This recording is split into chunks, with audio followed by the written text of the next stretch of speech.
I refused a letter from my love, here's why. Before 1840, receiving a letter in Britain could be a small financial catastrophe. This sounds absurd until you learn the crucial detail: postage was usually paid not by the person who sent a letter, but by the person who received it. The postman arrived at your door less like a messenger and more like a debt collector, letter in one hand, palm open with the other. And the sums were serious. Postage was calculated by a bewildering tariff based on distance traveled and the number of sheets of paper. A single sheet letter from London to Edinburgh could cost more than a day's wage for a laborer. Poor families, when the knock came, sometimes had to turn the letter away. A message from a son gone to sea, refused at the doorstep because the price of reading it was the price of dinner. Out of this cruelty grew one of history's most charming legends, and its hero was a schoolmaster named Rowland Hill. The story goes that Hill once watched a young woman turn away a letter from her fiancé because she could not afford it, then confessed that she had learned everything she needed from the outside, because the couple had worked out a secret code of marks on the envelope. The letter itself was blank, the message rode free on the cover. Whether or not the anecdote is strictly true, it captures the rotten economics of the system perfectly. When honest use is priced out of reach, people cheat, and the network decays for everyone. Members of Parliament, meanwhile, enjoyed the privilege of franking free postage, which they abused so freely that a third of the mail travelled at no charge while a widow paid a shilling for a page. Hill was not a postman. He was an outsider, a teacher, inventor and social reformer with a dangerous fondness for arithmetic. In 1837 he published a pamphlet with the unpromising title Post Office Reform, Its Importance and Practicability, and in it he made an argument that seems obvious now and was heresy then. The cost of carrying a letter, he calculated, had almost nothing to do with distance. The expensive parts of the postal system were the endless clerical fuss at each end, calculating each letter's tariff, recording it, and above all collecting the money at the door, a transaction that could send a postman back to the same house 3 times. The actual journey, shared with thousands of other letters in the same mail coach, cost a fraction of a penny. So Hill proposed something radical in its simplicity: charge one flat rate, 1 penny, for any letter up to half an ounce, to anywhere in the United Kingdom, and collect the money in advance from the sender. And to prove the postage had been paid, he suggested, among other options, a bit of paper just large enough to bear the stamp, and covered at the back with a glutinous wash, a sentence that is, quietly, the birth certificate of the postage stamp. The post office establishment was appalled.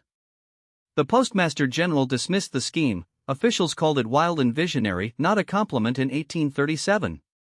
But merchants, reformers and the public seized on it, petitions poured into Parliament, and the government yielded. In January 1840, the uniform penny post came into force, and that May the world's first adhesive postage stamp went on sale, a small rectangle of black paper bearing the profile of the young Queen Victoria, price 1 penny. It was issued on the 1st of May, 1840, valid for use from the 6th. Nobody called it the penny black then, it was simply the penny stamp. It carried no country name. Britain, having invented the thing, saw no need to introduce itself, and by international custom its stamps omit the country's name to this day, a typographical privilege of being first. Then came the explosion. In 1839, the last year of the old tariffs, Britain sent about 76 million letters. In 1840, the first year of penny post, the number leapt to 169 million. A decade later it had passed 340 million and was still climbing. It is hard to name another reform, before the internet, that multiplied human correspondence so fast.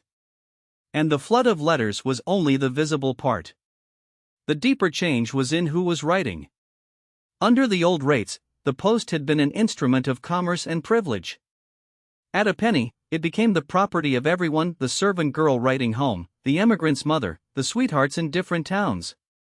Valentine cards, birthday greetings, the humble thank you note, whole genres of ordinary human tenderness became affordable to send.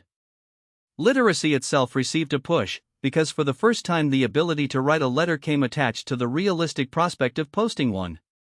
The little black stamp had one flaw, discovered almost immediately: the red cancellation mark used to deface it was too easy to wipe off, tempting the thrifty to reuse their stamps. The solution, arrived at within a year, was to swap the colors, print the stamp in red and cancel it in black. Thus the penny black, the most famous stamp in the world, was in regular service for only about 1 year before being replaced by the penny red, which is why every collector dreams of the black one.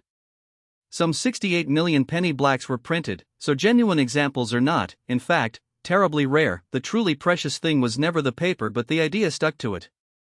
And the idea traveled faster than any mail coach. Switzerland and Brazil issued stamps by 1843, the United States followed in 1847, and within 20 years virtually every country on earth had adopted Hill's system: whole, uniform rates, prepayment, the little gummed receipt. Hill was knighted, showered with honors, and buried in Westminster Abbey near the engineers and statesmen, a schoolmaster who had out-argued an empire's bureaucracy with a pamphlet. The reform's arithmetic deserves one more admiring look, because Hill's most radical act was believing his own sums. Officialdom insisted that cutting the price of a letter by 9/10 must bankrupt the post office. Hill replied that traffic would multiply to fill the gap, because the demand for human connection was not a fixed quantity but a spring held down by price.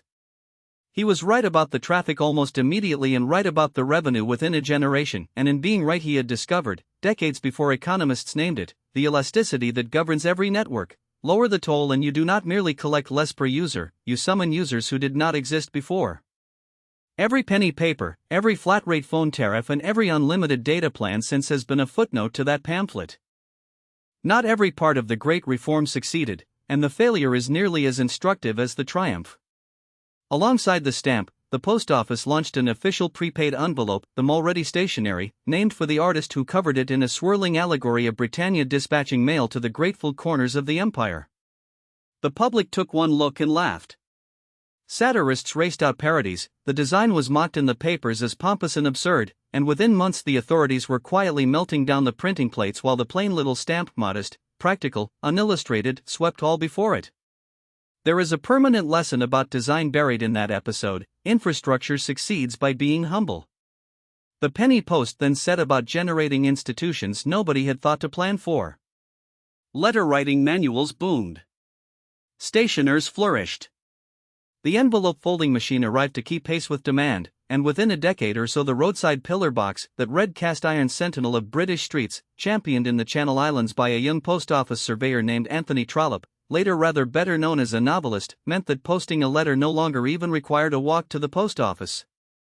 Victorian commentators fretted, in tones any modern parent would recognize, that cheap correspondence would cheapen correspondence itself, that dashed-off notes would replace the considered letter, that the young would fritter their sentiments a penny at a time.